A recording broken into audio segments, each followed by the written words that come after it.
Today, in honor of Halloween, our friends Jeanne Finstein and Judi Hendrickson have returned to present Cities of the Dead. They're going to tell us about the final resting places of Wheeling's famous and infamous. Here they are, Jeanne and Judi.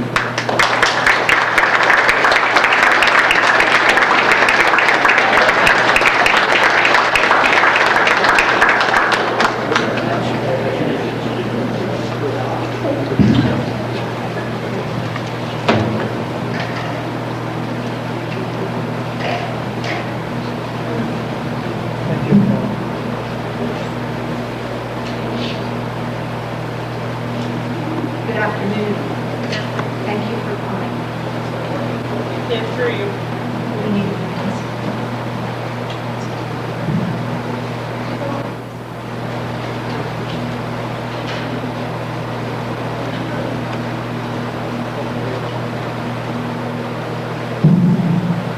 Good afternoon. Thank you for coming today. I'll start by saying that this is a typical garb of a woman who would be mourning the loss of her husband or a loved one, a child, and this is very uncomfortable. So I will lift my veil, although that would have never been allowed.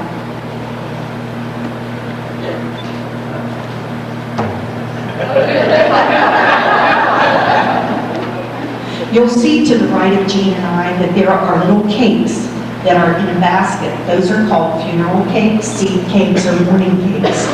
And they were prepared by the families of those that died, and they would either be used as an invitation to the funeral, or they would be passed out by children at the gates of the cemetery to those who would be attending the final rites of the person that passed away.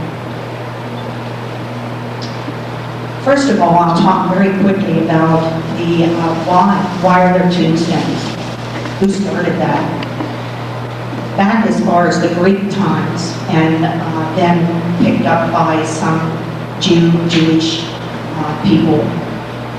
It was believed that the spirit of the dead could come through the grave, and that was not something that they wanted to do or wanted to happen. And so stones, heavy stones, would be placed on the graves so that the spirit of the dead remained in the ground. It was later, of course, as a recognition of the dead and so forth, but that was the beginning. I'll talk a little bit quickly again about why we are wearing this. During deep or heavy mourning, not only did a widow or woman have to deal with the restrictions of the wardrobe, but also her personal activities were also limited. Mourning for a spouse generally lasted about 2.5 years. It was characterized by the use of black clothing called widow's weeds. The weeds in widow's weeds comes from the old Old English wade, which means garment. The color black best represented the Victorians' act of mourning because it symbolized the absence of light or life. It was also said that wearing black for mourning comes from a Roman idea that mourners could prevent being haunted by the ghost of the dead person by cloaking themselves in black so that the spirit could not recognize them or find them. Many times the woman's garment would have very large 9-inch, what was called weeper's cuffs, and those weeper's cuffs would be used to block her tears. The most distinguishing mourning item worn was the veil. It usually covered the face of the grieving woman. In the period of full mourning, the veil would be required to touch the edge of the bottom of the dress. It was to be this length for a period of at least a year after the mourning, after the person died. The problem was these veils were made out of a fabric that had chemicals in them, and the chemicals that women breathed could also cause them to have very severe reactions from their lungs. It was also believed that if they lifted the veil, that the person that would look into the face of that woman could be drawn into the dead person. And so they wanted the women to cover their faces. The second mourning period, or the second period of 9 months, the women would be allowed to lift the veil at some point, and they could also add a few embellishments. And it could be very simple dress trims. They could wear at that point black jet jewelry. The industry of mourning became so vital to tailors that rumors were spread concerning the lack of recycling funeral wear, and it was said that you could never do that. And so that way the tailors could make more and more. So women, after someone died, would donate their clothes to the Goodwill, to someone that, to an agency that would recycle them. Poor women had to dye their clothing, and then afterwards they would bleach them white again. Mostly it was for women. Men very rarely had to adhere to any formal ways of mourning. They would often wear a black band around their arm, or they would wear a band on their silk hat. If they wanted to marry shortly after the woman died, that was okay, because the man needed someone to take care of the children. Children were also not left from mourning. They would be required as early as 3 months to wear black garments or white dresses with black tags on their shoulders. I'll go on now to the meeting on the carving of tombstones. There are many different carvings on tombstones if you walk through cemeteries. The urn is commonly believed to testify to the death of the body and the dust into which the dead body will change while the spirit of the departed eternally rests with God. The cloth draping the urn symbolically regarded the ashes. The shroud or the draped urn is believed by some to mean that the soul has departed in shrouded body for its trip to heaven. Others say that the drape signifies the last portion or the last partition between life and death. The inverted torch is a true cemetery symbol, symbolizing life in the next realm or a light extinguishment. Many times you'll see a lamb, and the lamb usually marks the grave of a child.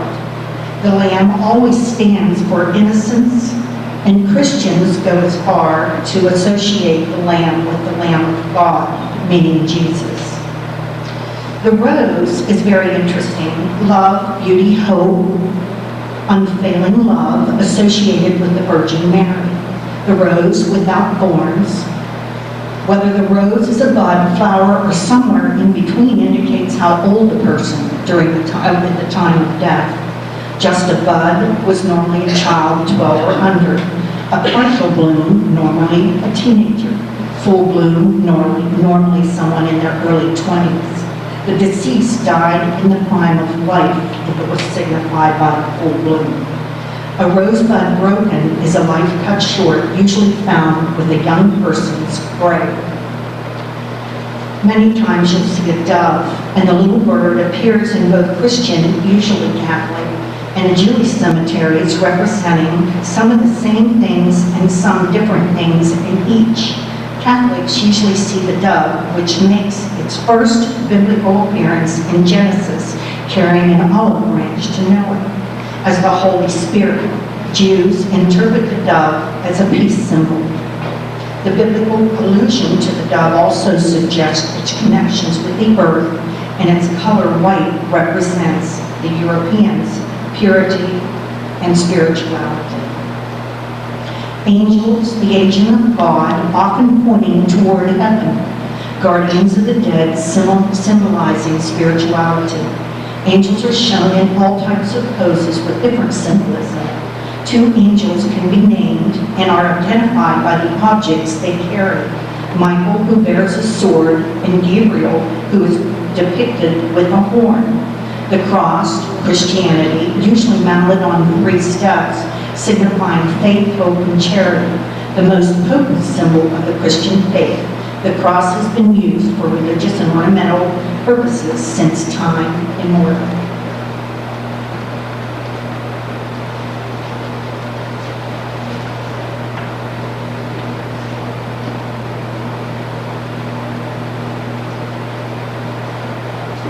been cemeteries in Wheeling since the earliest settlers were here. Some of the ones that came in the earliest times are no longer in existence.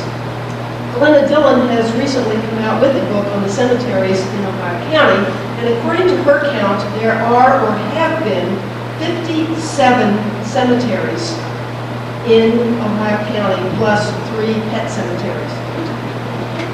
One of the earliest was the City Cemetery, which was located in North Wheeling. It was replaced by homes, and later the home of George K. Wheat was located on the site. I looked up his street address in the city directory upstairs, and he lived at 909 North Main Street. So that would be about where the interstate has replaced the houses. In excavating the cellar for his residence, it said that he unearthed a large number of bones and relics of the graveyard, and he boxed those up and put them in another cemetery. The Chapman graveyard was located on 23rd Street above Oak. It was one of the oldest in the city and was formerly part of the Chapman estate. The Hempfield Cemetery had an interesting location. I'd like to read to you the description of that location. It was bounded by, and now imagine this in your mind, think of a map of Wheeling. It was bounded by Chaplain Street on the one side, 17th on the south side, and Oak on the east side. And where are we now? It extended to what would be the north part of the city-county building, so it wasn't just where the library is, but it extended further. At the time, that was the outskirts of Wheeling, and so it was okay to put a cemetery here. But across time, the land was needed, especially when the Hempfield Cemetery, or the Hempfield Railroad expanded, and they needed a pathway for the railroad. That was around 1850. And at that time, depots replaced the cemetery, and the remains were moved to other cemeteries. The East Wheeling Cemetery was located at the convergence of 16th and McCulloch Streets, so it was about where the Elks Playground is now. And then there's one that is always a curiosity, and that's the Redmen Cemetery. It was not a cemetery for Indians. It was a small cemetery that was used by the members of a fraternal organization called the Order of Red Men. It was located on the west side of Chaplain Hill in center Wheeling, and it still exists, but it's still quite small. Next slide. What we thought we'd do today is look at some of the larger cemeteries in town. We won't even come close to touching on all 57 of them. One of the oldest is Stone Church Cemetery,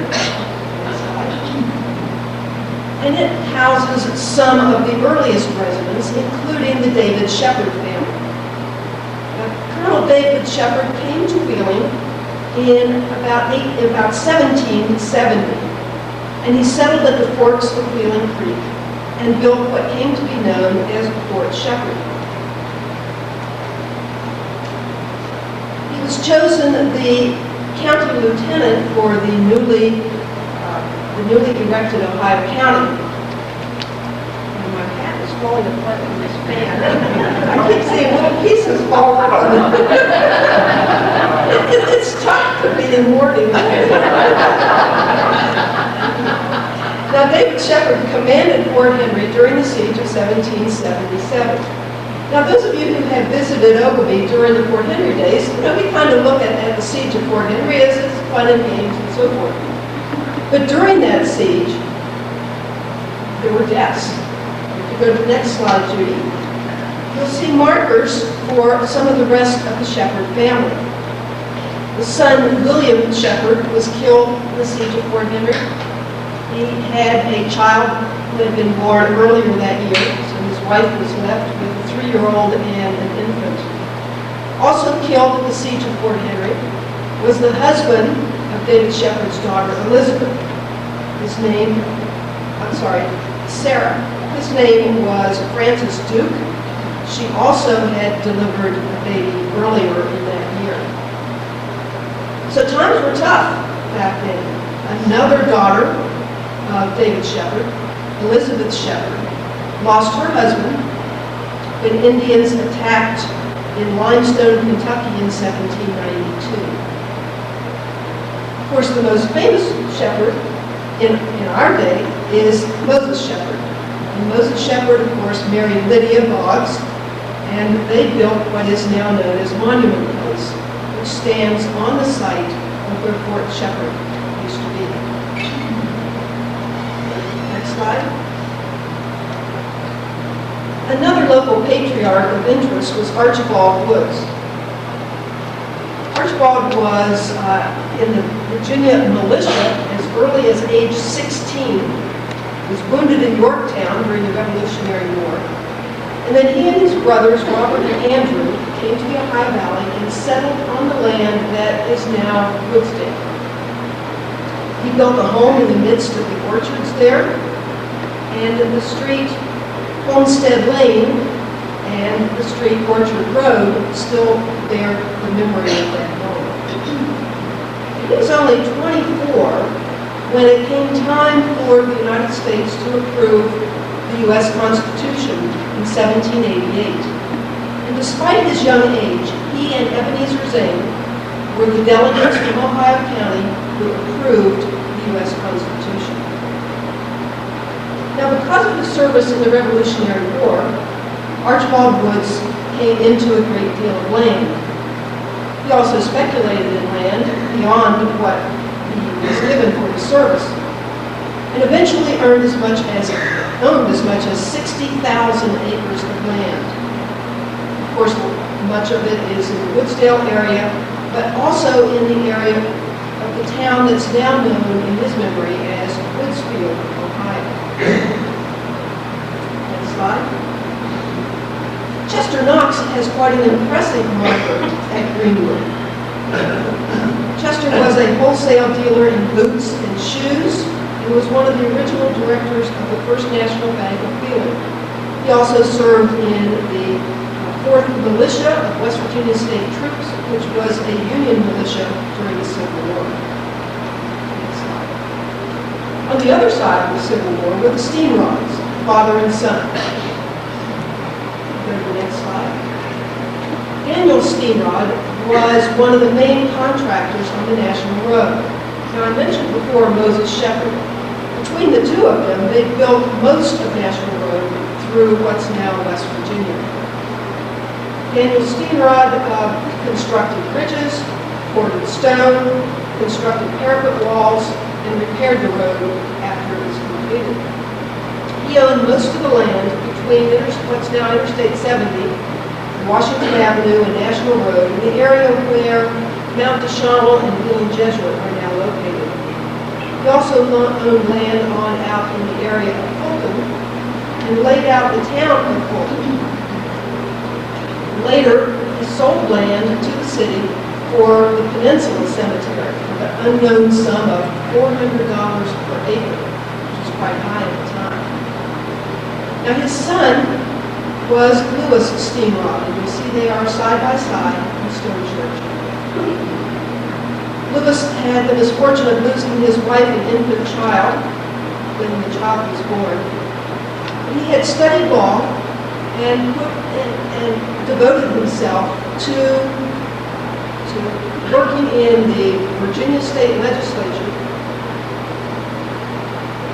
And according to what I could find, he essentially worked himself to death.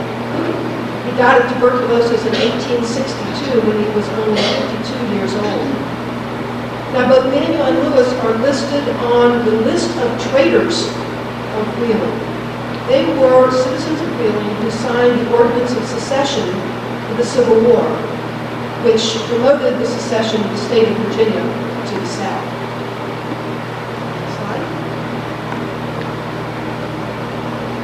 The patriarch of another well-known family was George Paul.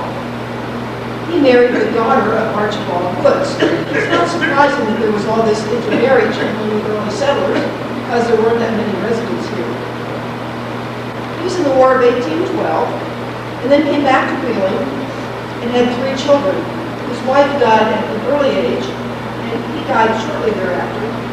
The 3 children were named Alfred.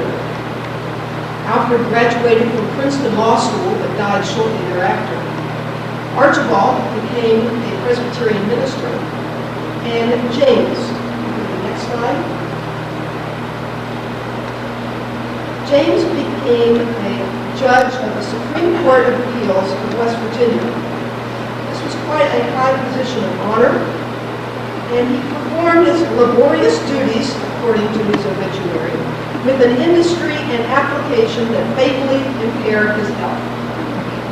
He also served for 2 terms in the state legislature of Virginia. And he is the ancestor of the Pauls who are now still in Wheeling. Next slide. We don't know much about James Vance and his wife Mary, but they were the parents of James Nelson Vance, who we'll hear from later when we get to Greenwood Cemetery.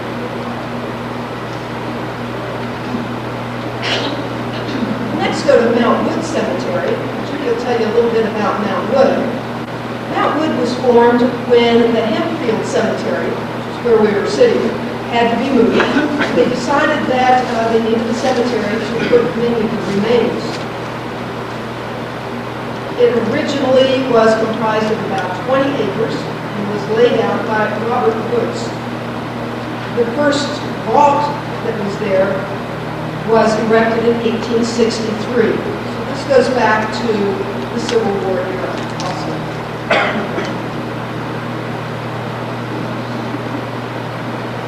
Please feel free. I did make these morning cakes for you to enjoy. So it is an original recipe, an English recipe that dates back into the early 1800s, but there's not enough, so they're not the best. Wheeling's Jewish population dates back to the 1840s during a huge wave of immigration from Germany into the U.S. at that time.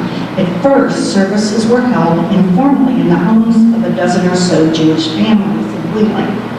A formal congregation was formed in the spring of 1849, the same year that the suspension bridge was built.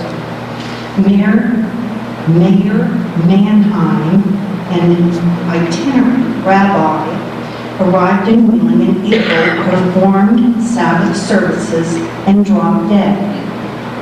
Thus, the first order of business for this group and the new congregation was to establish a Jewish cemetery. A section of Mount Wood Cemetery was purchased, and Rabbi Mannheim was interred, and the cemetery remains active today.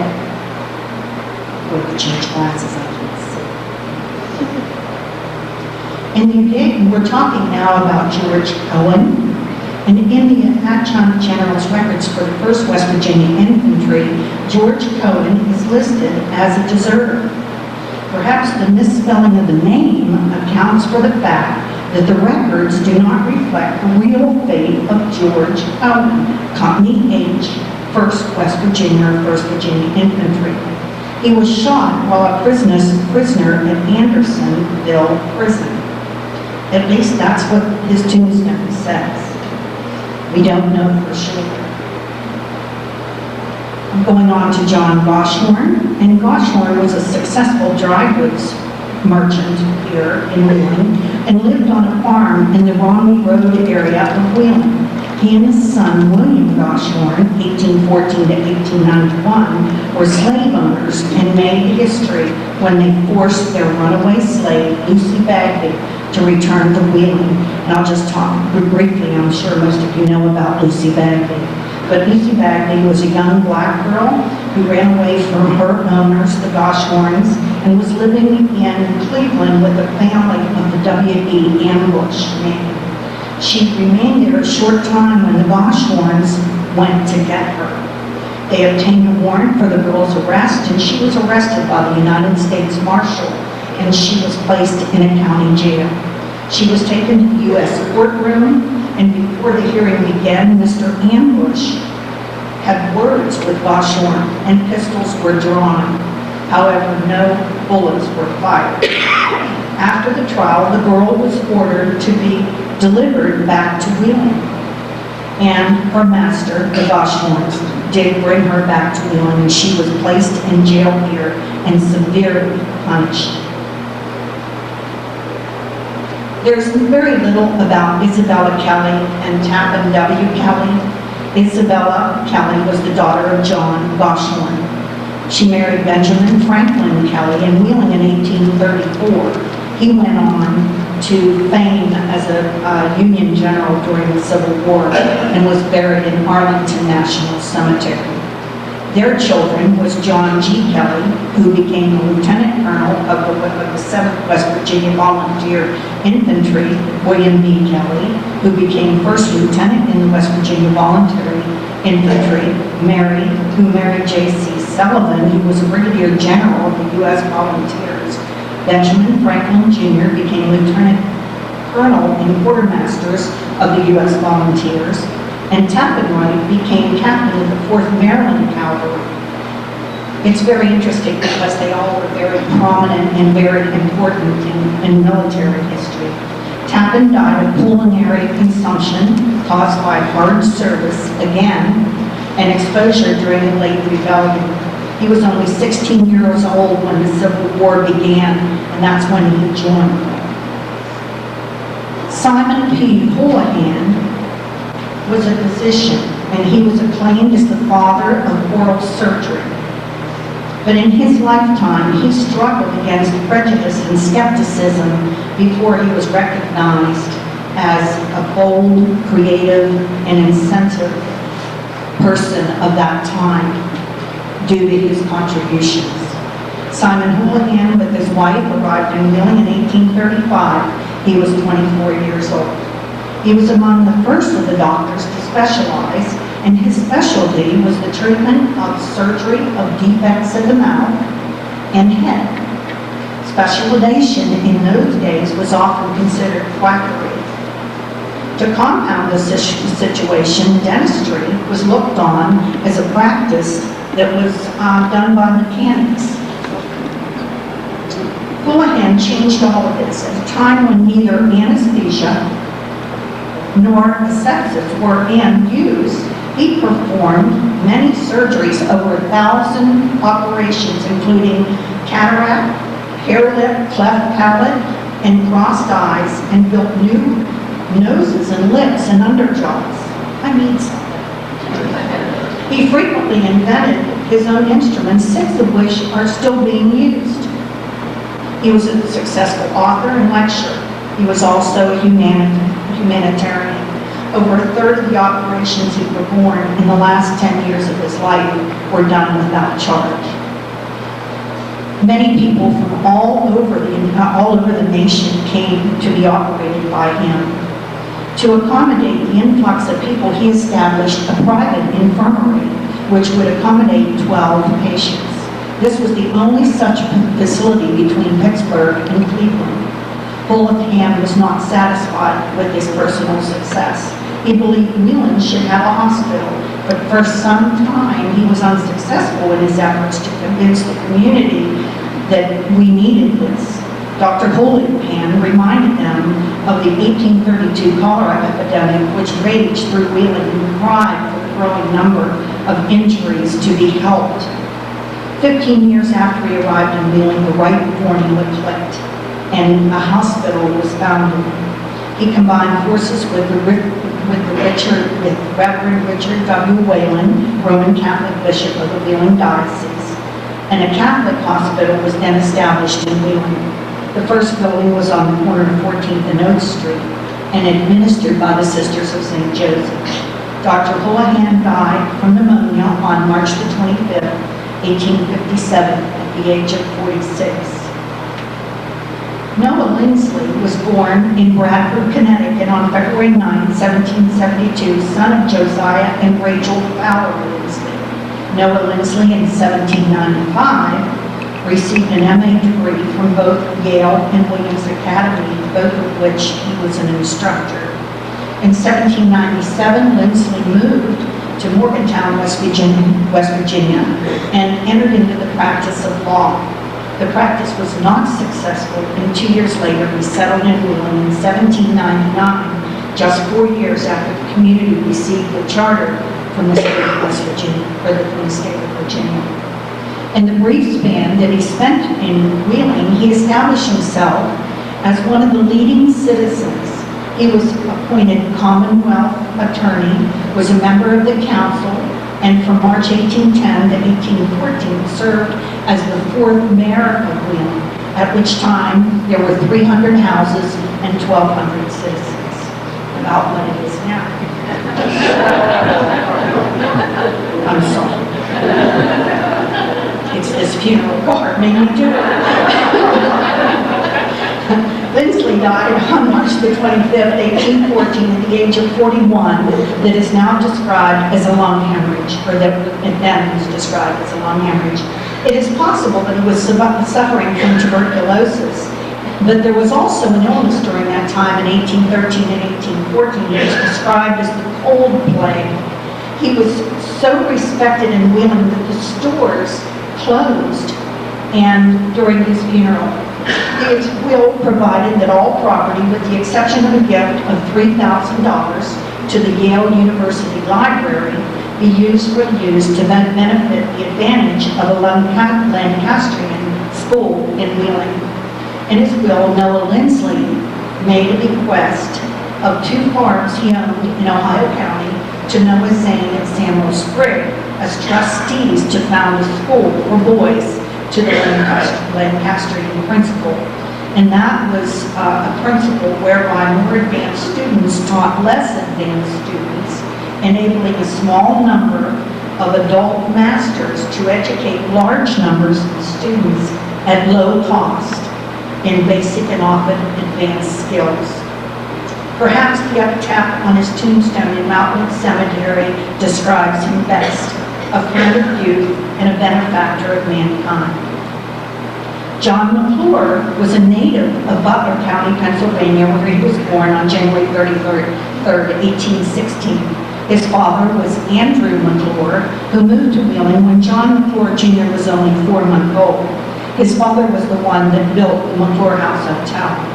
In 1841, Captain McClure was married to Elizabeth Campbell McClure. They had 10 children, 3 of whom died in 1850, 51, and 52. The other 6 remained and became quite successful, and one of his children went on to manage the McClure House. At the age of 16, John McClure was apprenticed to engine building, and when the trade was learned, became a steamboat engineer on the Ohio River. He soon took a large interest in navigation, and in 1840 he became the captain of a boat running up and down the river until 1865. During the interval, he was largely interested in boat building, constructing around 20 steamers. They talk about this, you know it all. John's here today. He was an active participant in the Civil War, in transporting Union soldiers and supplies to the Kanawha River. He was then promoted to Commodore of the fleet and remained in charge of the Kanawha River steamers until the summer of 1862, when he was ordered to Tennessee, where he converted many of his steamers into convoy gunboats to escort federal soldiers up and down the Cumberland River. Captain McClure retired from service and returned to Wheeling, engaged again in steamboating on the Ohio River a few years after the close of the war. Upon leaving the river, Captain McClure became interested in real estate and became very, very prominent in the real estate business both here and in Texas. His first wife, Elizabeth, died on October the 5th, 1880. No wonder so many children at the age of 58. In 1881, John McClure married his second wife, Eliza Jane Cecil of Wheeling. He died on November 5th, 1893, at the age of 77.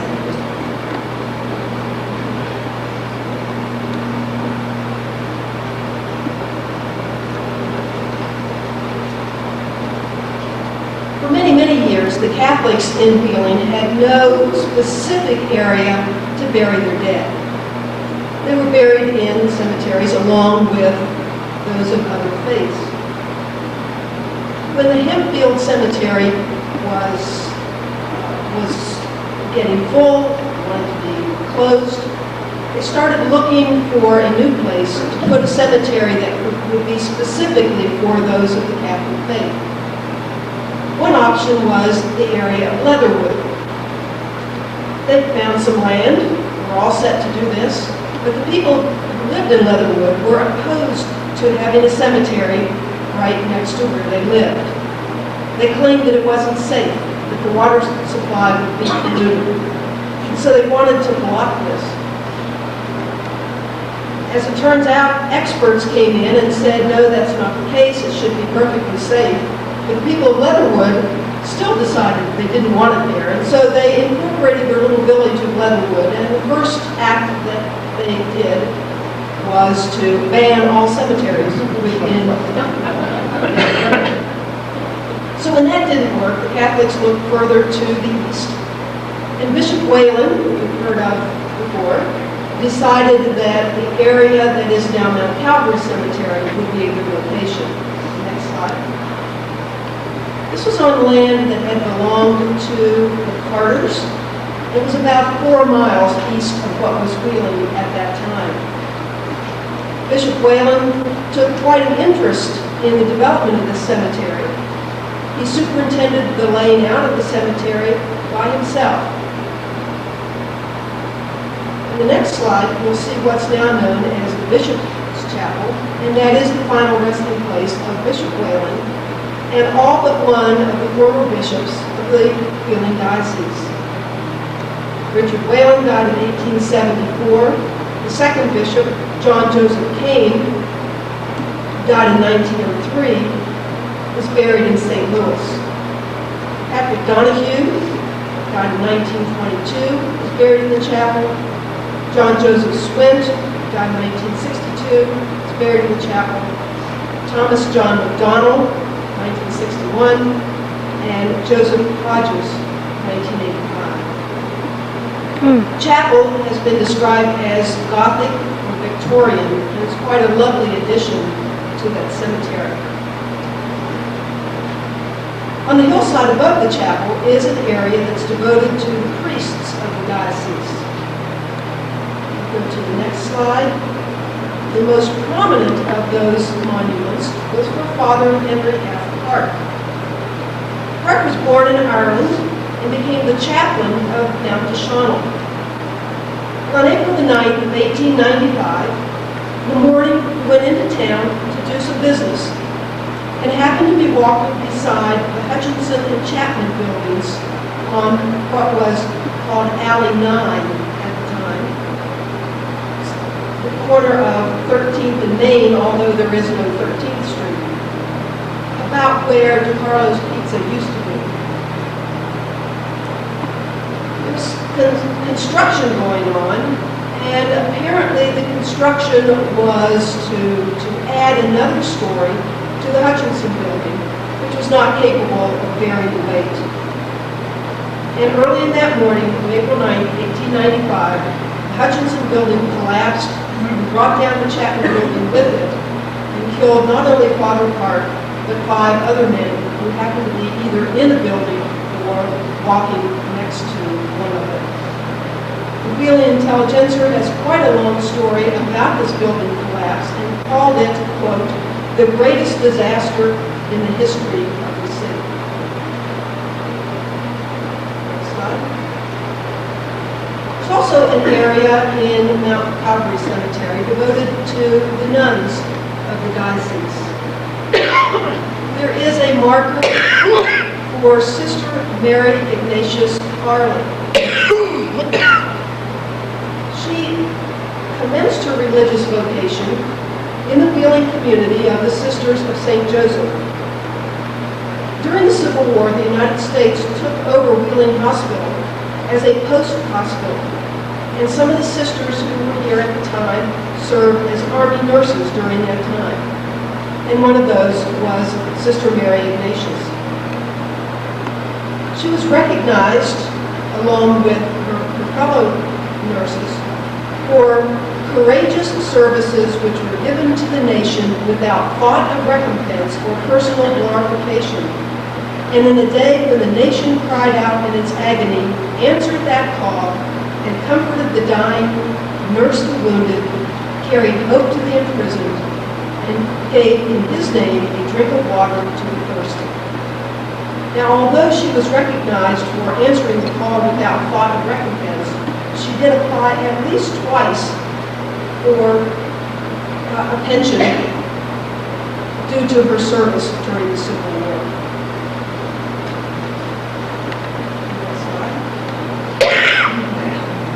Christian Hess was one of a large group of immigrants to Wheeling who made good. Hess was born in Germany in 1825. He was the son of a tailor. The father brought the family to the United States in 1852, but died of cholera that same year. Eventually, Christian Hess, the son, came to Wheeling and found employment in the shop of Daniel Shambra, earning $10 a month plus his washing and board. Out of that, he was able to save $200 to start his own establishment, and he built up a tailoring business that was called second to none in the entire state. He became one of the most influential and substantial merchants in the city of Wheeling. Colonel Thomas O'Brien was another immigrant, born in Ireland in 1830. He came to America in 1851 and worked for a while as a common laborer and clerk for the Baltimore and Ohio Railroad. When the Civil War broke out, he volunteered and was one of those who raised the first company of Virginia volunteers for the Union Army. He became a second lieutenant and continued on in service until after the war, he became engaged in the real estate and brokerage business. He then was appointed the surveyor of the port of Wheeling, and later became the treasurer of the state of West Virginia. He was also one of the founders and original directors of the West Virginia China Company. He and his wife had 14 children.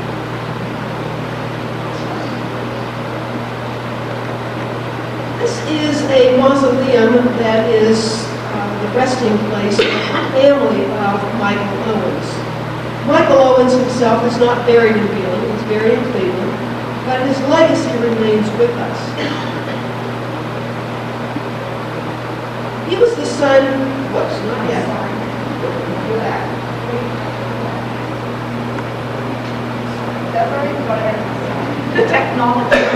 Technology, you know, when you're in mourning and stuff. Michael Owens was the son of Irish immigrants. He was born in Point Pleasant, West Virginia in 1859. He went to work in a coal mine where his father worked when he was 10 years old.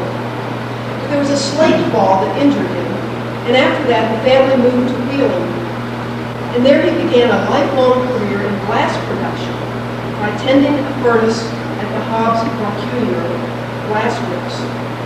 By the age of 15, he had become a skilled glass blower and was working with craftsmen 2 or 3 times his age. He was then hired by Edward D. Libby to manage a glass factory in Toledo, Ohio.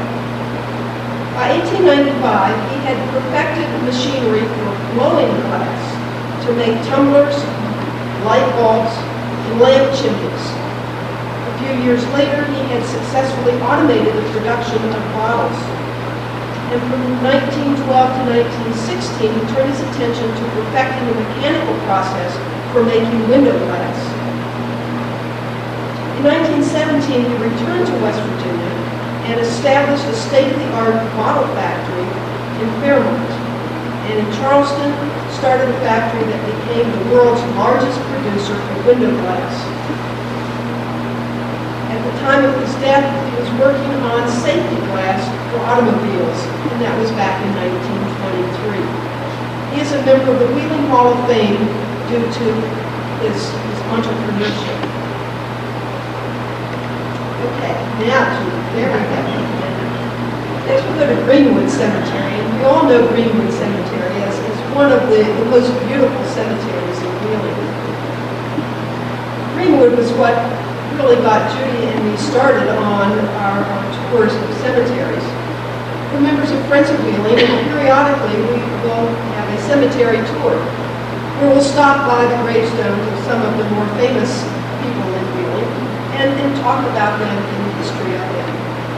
We are planning a cemetery tour for next spring, probably in May, and it will be focused on the Civil War. And we'll talk about both Union and Confederate citizens of Wheeling in honor of the beginning of the 150th anniversary of the Civil War. Greenwood Cemetery began in 1866. That's right, that's fine. At the time, it consisted of 37 and a half acres. That land was purchased from the Hildreth family for $11,120.91.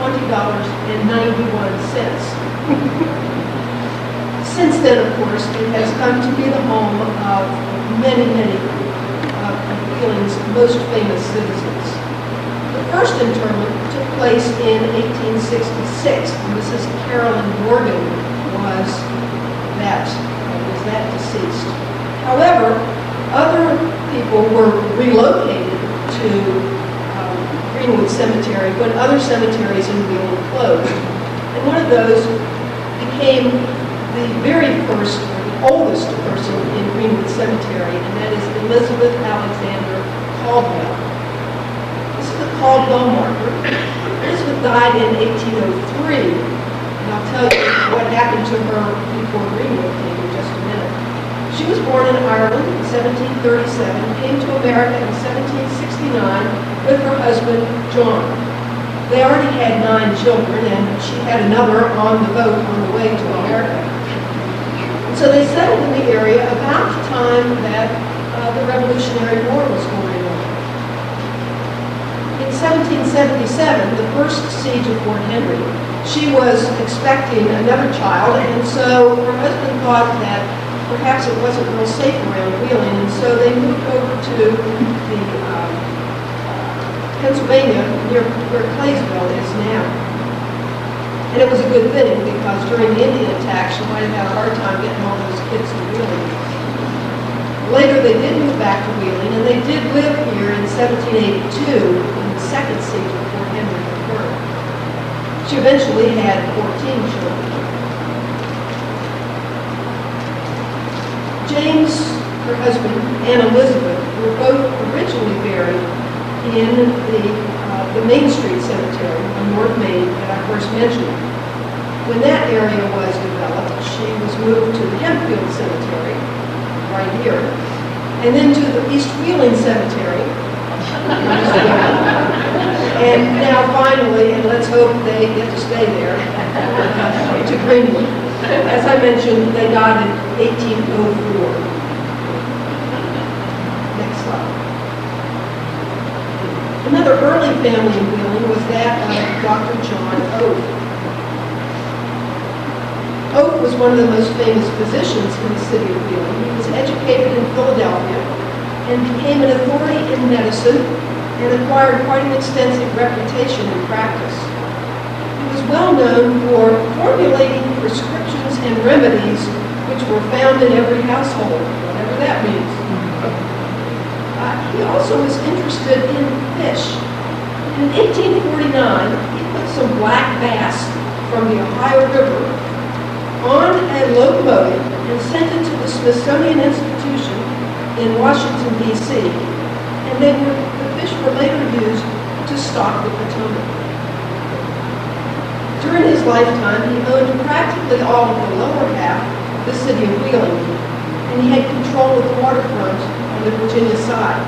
He also built mills, warehouses, houses, tenements, and a theater. He lived as the gentleman did of the day and did have slaves. Next slide. The son of Ebenezer Zane was Noah Zane, and he is buried in Greenwood along with his was Mary Chaplin. They lived about where Horn's department store used to be. Next slide. Here we have a marker that you have to hunt for if you decide to go find these folks, but these are Tryphena and Thomas Hornbrook. Tryphena was born in New Hampshire.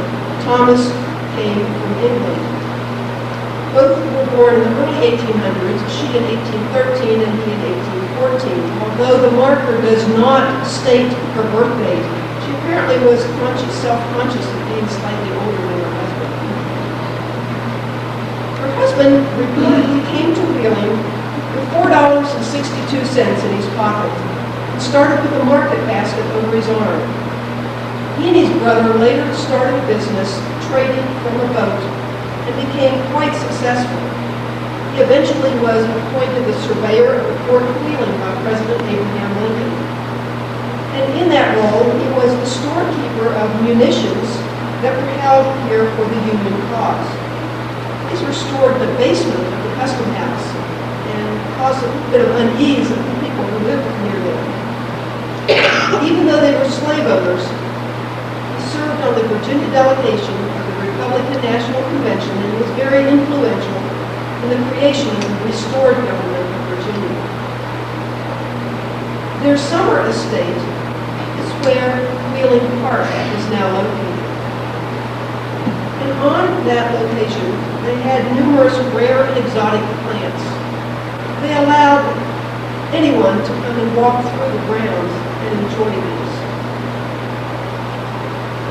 Thomas Hornbrook's wife, Tryphena, also dabbled in beekeeping and was known to have created a special kind of beehive, and she actually patented that. And she was one of the first women to actually own a patent in her own name.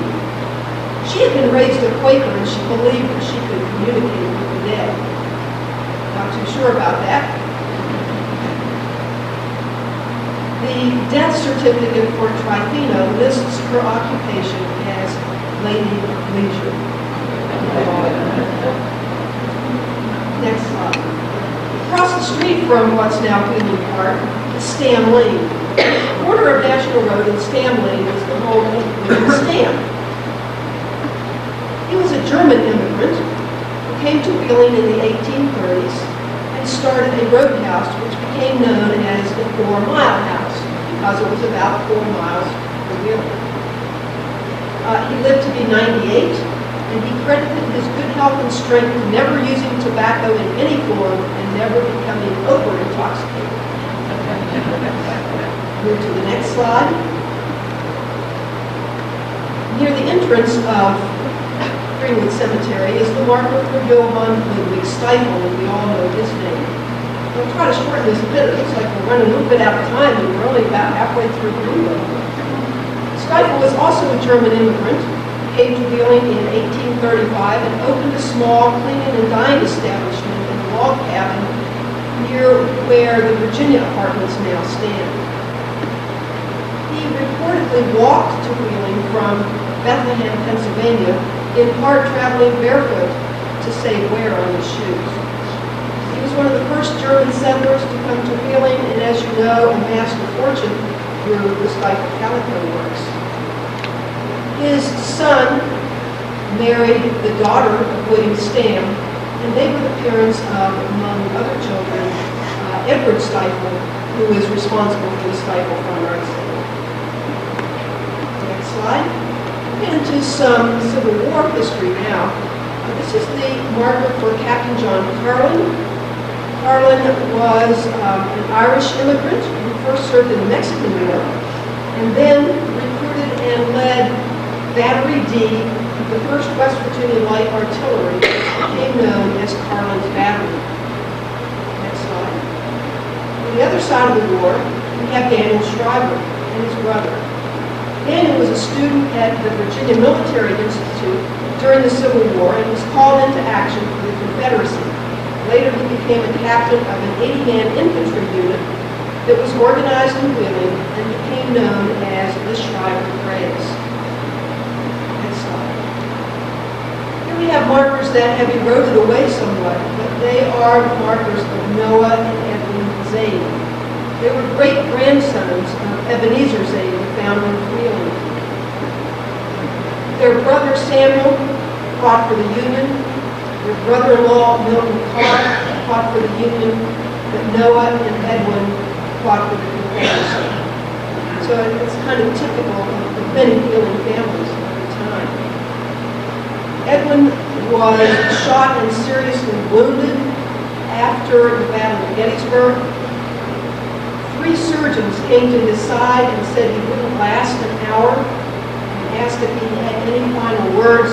He said to tell his mother that he loved her and that if he had 1,000 lives, most freely he would give them for his native Virginia. Well, despite what the surgeons said, he lived another 3 weeks, long enough for his mother to be by his side at his death, and she brought his body home later and had it put in Greenwood Cemetery. Next slide. We heard earlier about other doctors who started Wheeling Hospital. One of the other famous ones is Dr. John. He was born in Massachusetts, came to Wheeling in 1836. He also practiced, had quite a flourishing practice, and among other things, performed one of the first operations for clubfoot. He was reportedly the first surgeon in Western Virginia to use chloroform in critical operations. Along with Dr. Simon Houlihan, he was one of the first doctors in Wheeling Hospital. After Houlihan died at age 46, Frizzell became the chief physician and surgeon at Wheeling Hospital and was the medical superintendent of the military prisoners during the Civil War. Following the war, the Medical Society of the state of West Virginia was founded, and he became the first president. Next slide. This is the marker of Michael Sweeney. Thomas and Michael Sweeney were brothers who owned the Sweeney Glass Works. And among other things, they built the largest piece of cut glass crystal that was ever produced. And that's now known as the Sweeney Punch Bowl. They reportedly made 2 of these, and one was given as a gift to Henry Clay. It was broken in 1916, and it was completely destroyed later in a house fire. So the other Sweeney Punch Bowl ended up as a grave marker for Michael Sweeney. She's trying to rush me. Years later, it was moved because there was fear that it would be damaged, and it's now on display at Oakley Institute. Now we get to Anton Raymond, one of the famous brewers of Wheeling. Another German immigrant came to Wheeling in 1853 when he was 16 years old, started one of the most famous and prolific breweries in Wheeling. It's in the Manchester center of Wheeling. At one time, it produced as much as 150,000 barrels of beer a year. Raymond was also known for his philanthropy, and among other things, he was the one who started Alton Time. The legend of this is he was concerned about the German immigrant women who came to work as domestics in families in Wheeling. And when they became too old to work, had no place to go, no families back in Germany, and so he began Altenheim as a home for homeless women, aged and friendless women. Next slide. His counterpart was Henry Schmidt. And I've always thought of these 2 as rivals in life, and in death, their markers are so close in height that it's hard to tell which one's taller, and they're right across the road from each other. Henry Schmubach was also a German immigrant, had the Schmubach Brewery, and it at its peak produced as much as 200,000 barrels of beer a year. The Schmubach was not a very nice person. He liked to gamble and drink. He did serve on the Board of Education. I don't know what that tells you, but he was not known as a philanthropist. But he did build the building that's now known as maybe the Wheeling Pittsburgh Steel Building or the Severstal building. It was and is the tallest building in the area. Next slide, we have Dr. James Edmund Reeves, who's a favorite of Kate's. Kate Quinn has done extensive research on Dr. Reeves. He came to Wheeling as a young man and was a very successful doctor. He became the first full-time public health officer of the city of Wheeling. He wrote many fascinating reports on public health in Wheeling, describing the city in detail. And he wrote the bill that created the State Board of Health in West Virginia. His sister was the woman who was honored with the founding of Mother's Day.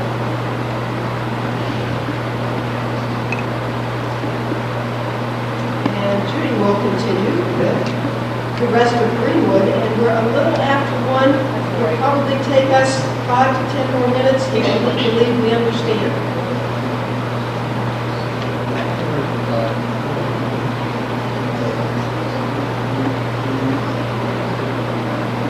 Maxwell family. Sally Maxwell Bennett was born in Wheeling in 1857 to James and Ruth Ray Maxwell. Her father was a very successful entrepreneur, starting in boots and shoes and moving on to wholesale groceries. He was also the president of the National Bank of Wheeling, Virginia.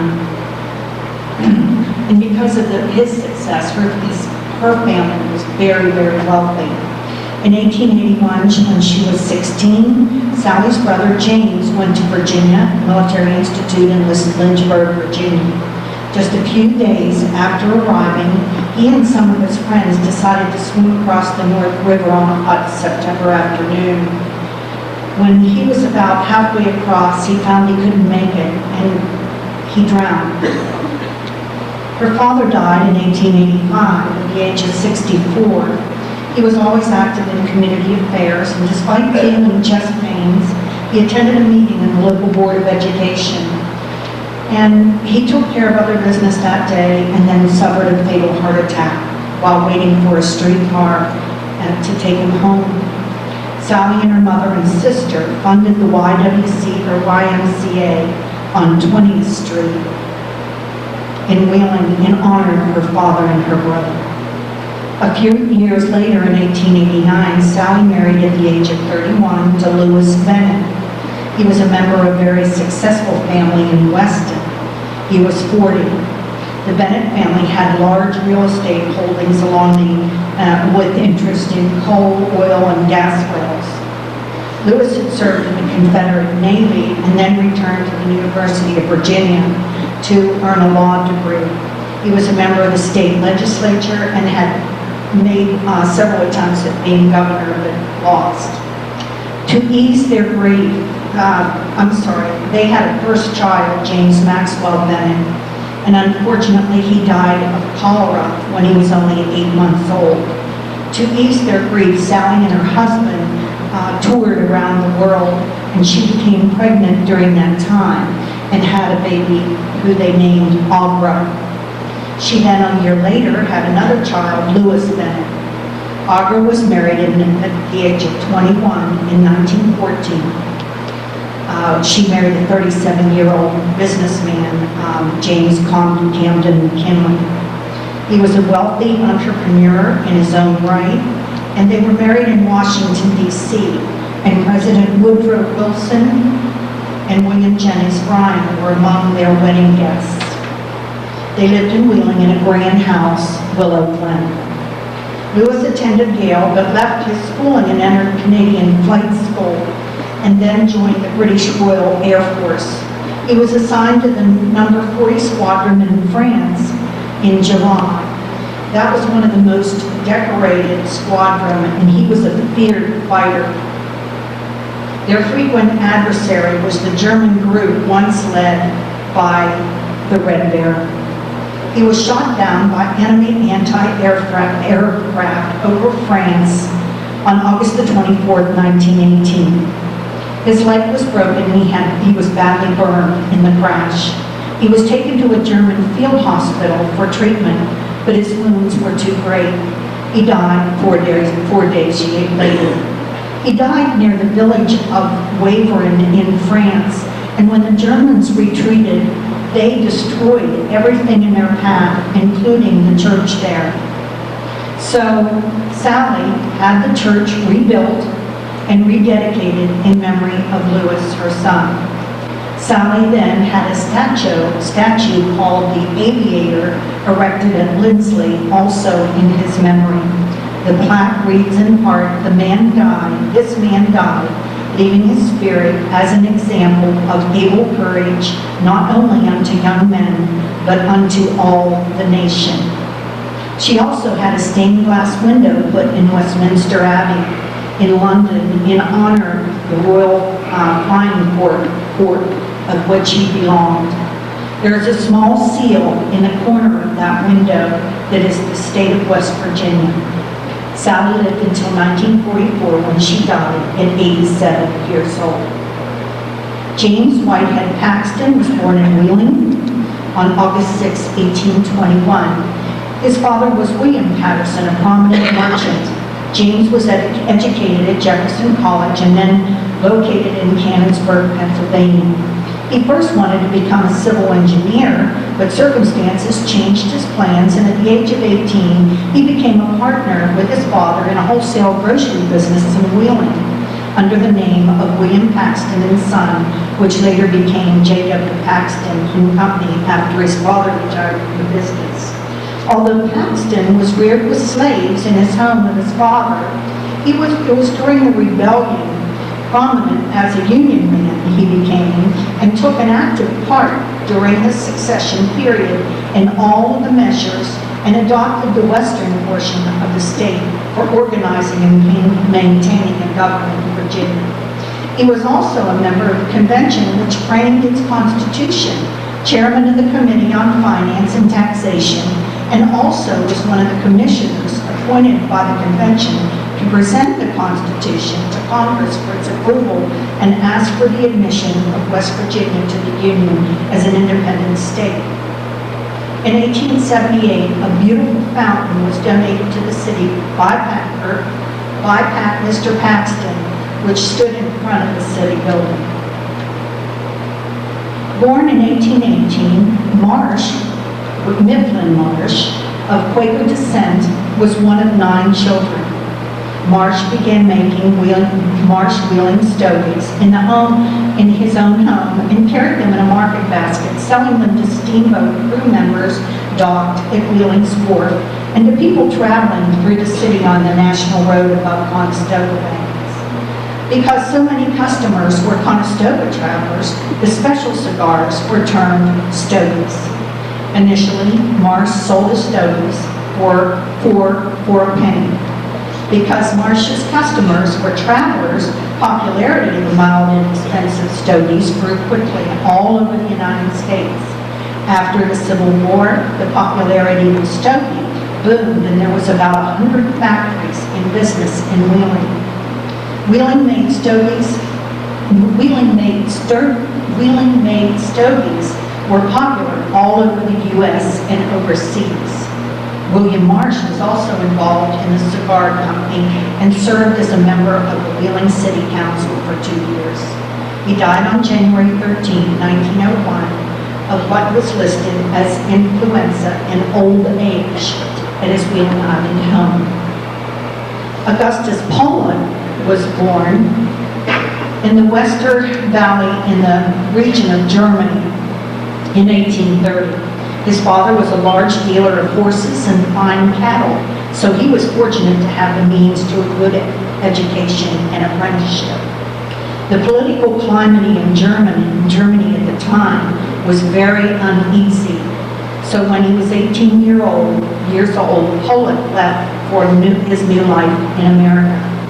Poland was already 41 years old in 1871 when he decided to become a cigar and stogie manufacturer and started Crown Stogies.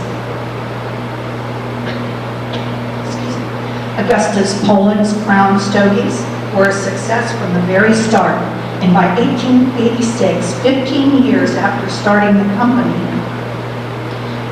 it was the largest manufacturer of cigars in West Virginia. That year alone, it is estimated that dozens of local companies in and around Wheeling manufactured some 50 million cigars. Cigars were so plentiful locally that many of the drinking establishments had glass holders containing free stogies for their customers, about the same as toothpicks today. Stogie making was not easy. Pollock's motto was "work wins," and he made sure his employees saw that he meant what he said. He usually was at work at 6 a.m. and often worked until 9 or 10 p.m. at night. He expected quality work from his employees, and he paid them very well. An experienced stogie maker could earn as much as $20 a week. Besides a good salary, Pollock also tried to provide the best environment possible. He had an open-door policy where people could come in at any time and talk about things that were bothering them. Although that sort of practice may be common now, at that time it was very unheard of, and it was considered a real innovation.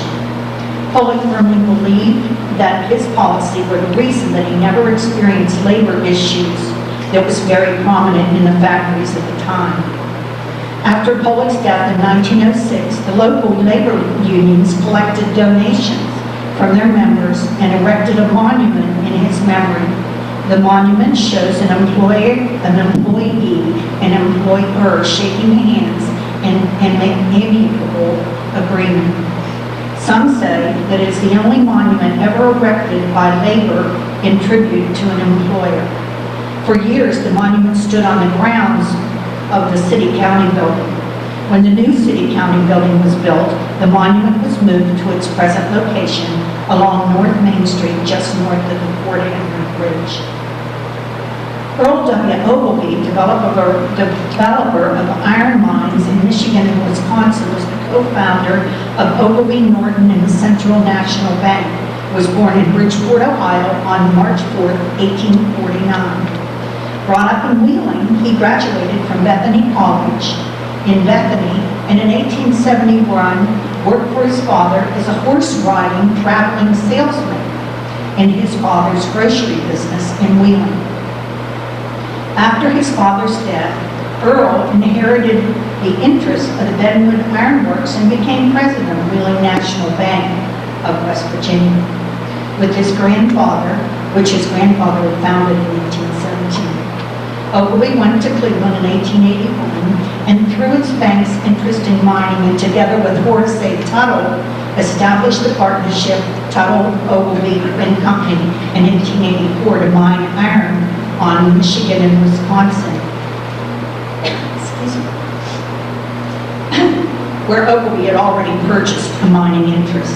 He married Sally Howell on October 27, 1881, and they had a daughter, Sarita.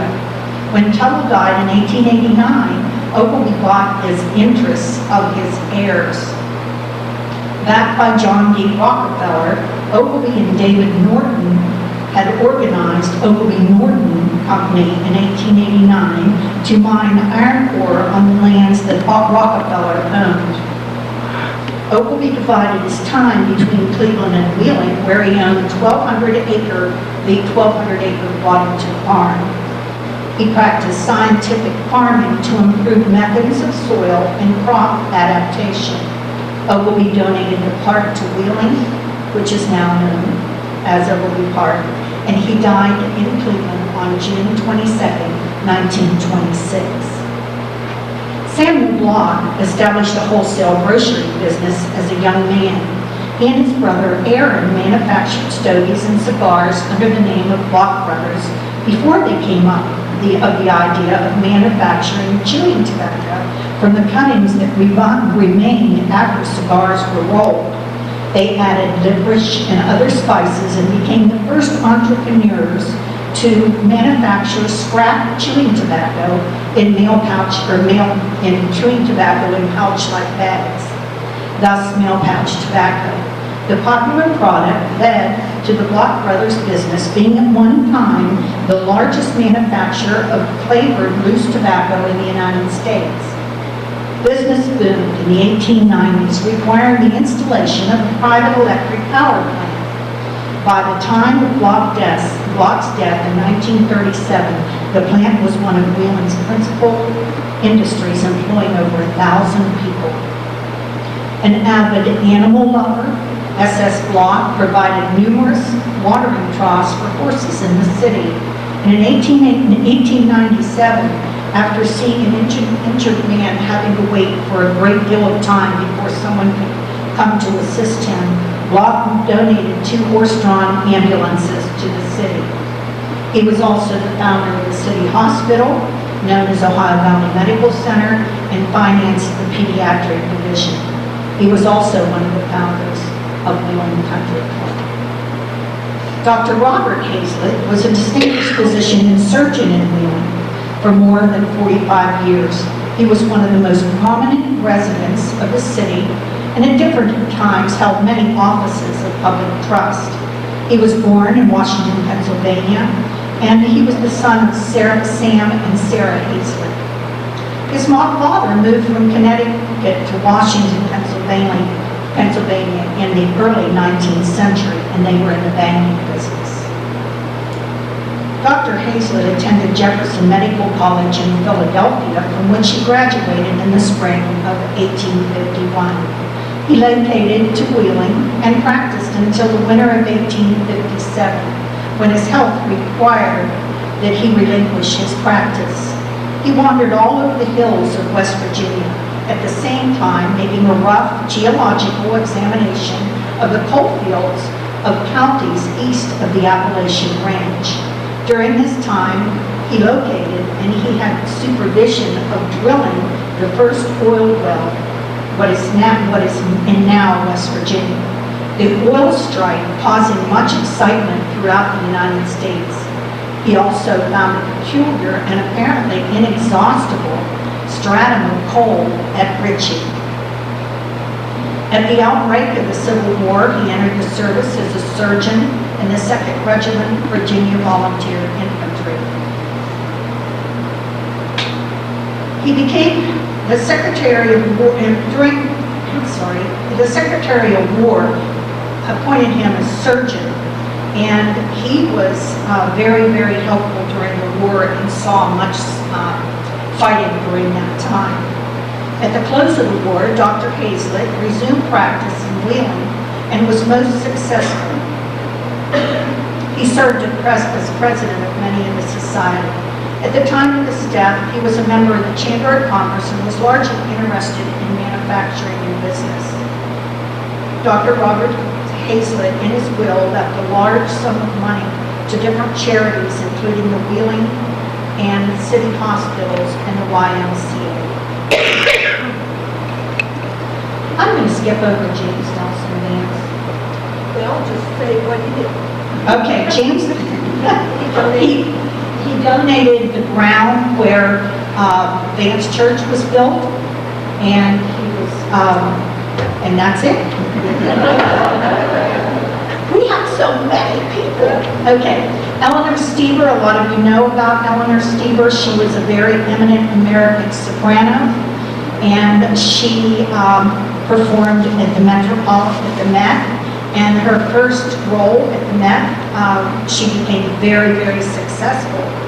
And she also was the voice, as her voice matured, she then became very famous for her creation of the title role in an opera, which then a record was made. In addition to opera and recitals, Stever was a frequent guest on the Voice of Firestone's television broadcast. She was the head of the voice department at the Cleveland Institute of Music, and she taught at the Juilliard School of Music as well. Eleanor Stever died on October 3rd, 1990 in Pennsylvania.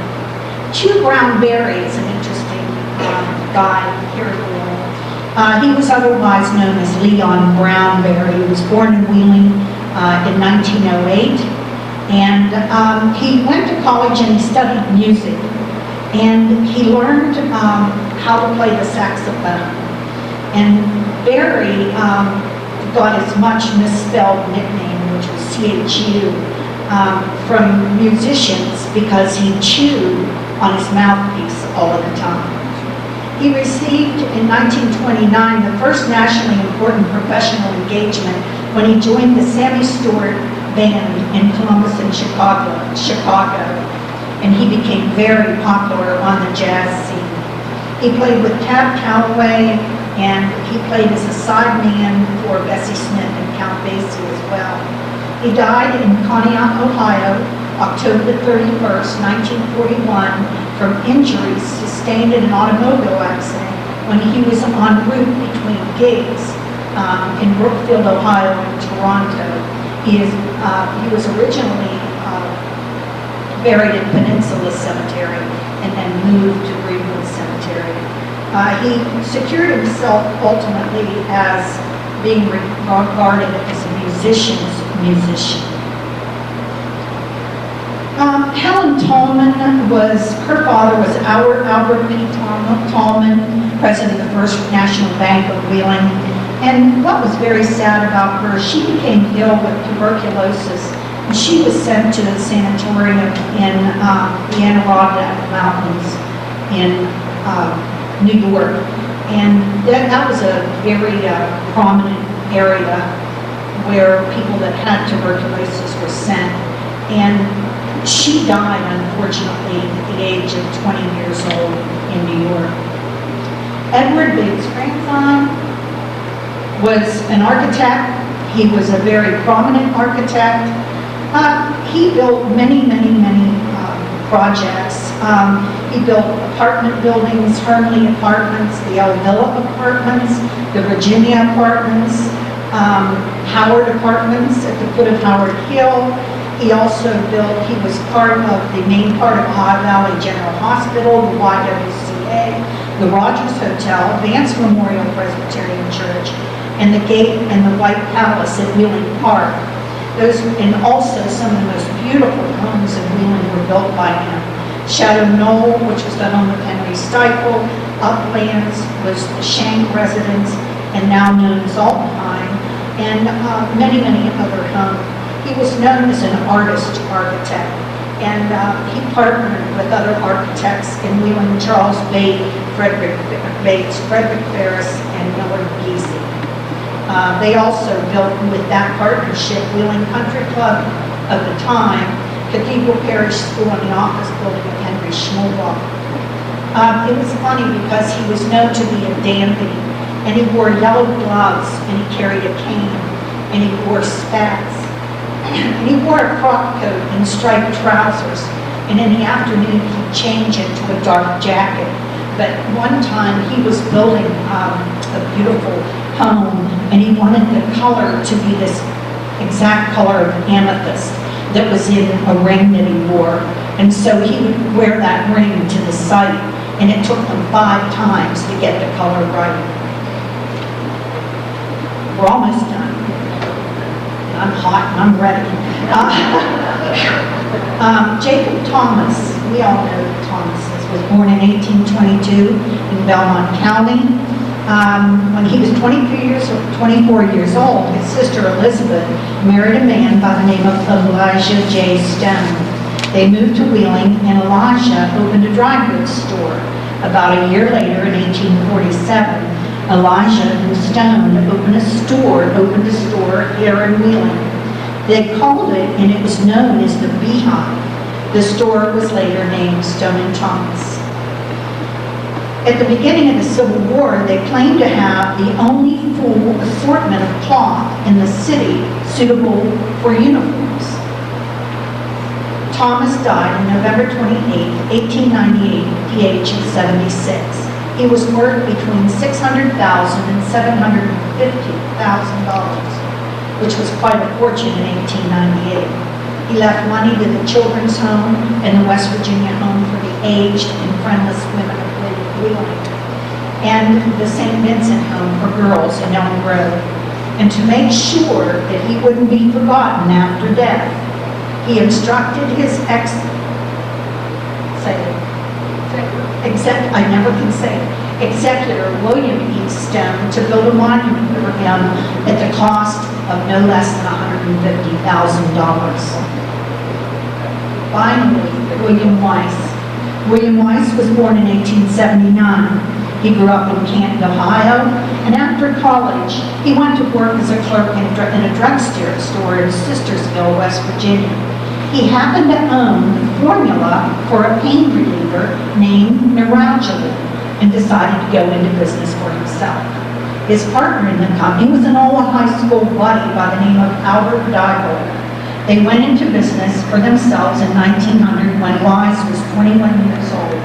Within a year, they needed investors, and they combined with the sum of $25,000, which was given to them by the Schwarzenegger family, the Neuralgia Company.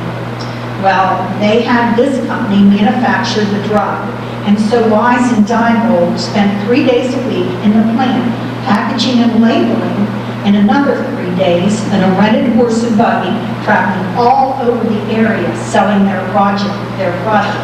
They tacked advertising signs to trees and fence posts, and during the first year, they only made $10,000. Now, Neuralgia, as you probably know, is aspirin.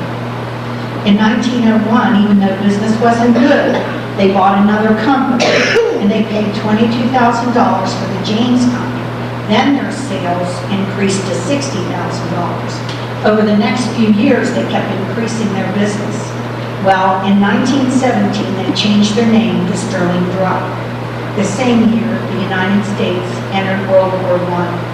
At that time, there was a government entity called the Alien Property Custodian.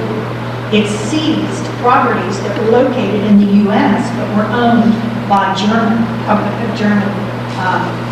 owners. Well, shortly after the armistice, the government offered those businesses for sale to the highest bidder. They bought the Bear Company, which had been created in Germany, for $5,310. Over the next years, their product line expanded to include many, many products. Phillips Milk of Magnesia, Fletcher's Castoria, ZBG Baby Powder, emulsified coconut oil shampoo, Dr. Lyon's tooth powder, Campo Finique, and many more. One of the drugs was Atrogreen, which became the #1 anti-malarial drug in World War II and saved the lives of countless American soldiers. The company also expanded into the manufacture of bulk chemicals for industry, things such as food flavorings, extracts, bulk vitamins, even some sanitizing agents. Sales by 1941 totaled over $47 million. They then acquired more companies, which was Bristol Myers, Beechnut, Vicks Chemical Company, and Rexall Drugs. They sold it for over $5 billion after it became code.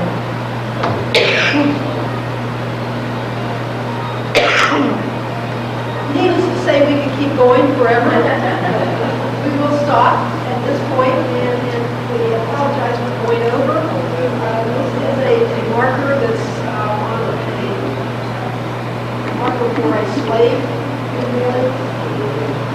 And we hope that you will join us in visiting cemeteries, not only to remember the people who were there, but to learn a little bit about Wheeling's history. And Kate reminded me that we have here Friends of Wheeling calendars that are for sale for $10, and they make perfect gifts for Christmas. And thank you for your attention.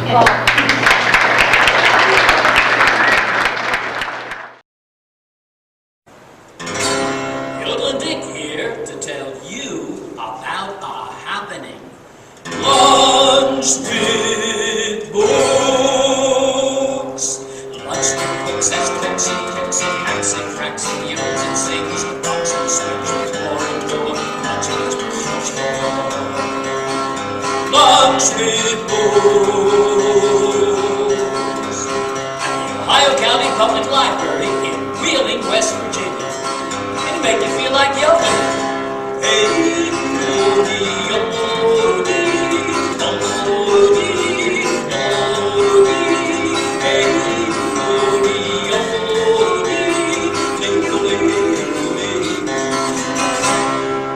mostly on Tuesdays at noon. Bring your lunch, we'll provide the pop. And it's all free. Lunch with